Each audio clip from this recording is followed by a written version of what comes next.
Before we can look at how to find regression in Excel, we need to make sure that we have the package enabled. So we're going to click File and then Options. Then we will go to the Add-ins tab and click on Analysis Toolpack before hitting Go. We need to make sure this top box for Analysis Toolpack has a check, and then we can click OK. Now, if you go to the Data tab, you will see a Data Analysis option underneath the Analyze section. Now that we have this, we can begin our regression analysis. So first, we will go to this Data tab with this Data Analysis box, and we'll click on it. This gives us lots of options. We're interested in looking at regression. We click on Regression and select OK.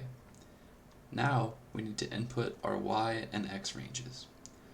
For this example, I would like to have age as my X range and salary as my Y range. So I will select salary for the Y range and select age for the X range. Because I have labels for these columns, age and salary, I will click the labels box.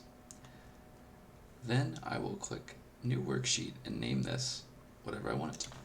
I'll call it Regression Analysis. There's several other options here for regression analysis, but right now I'm just going to focus on this basic one. After I've selected the settings I like, I will click OK.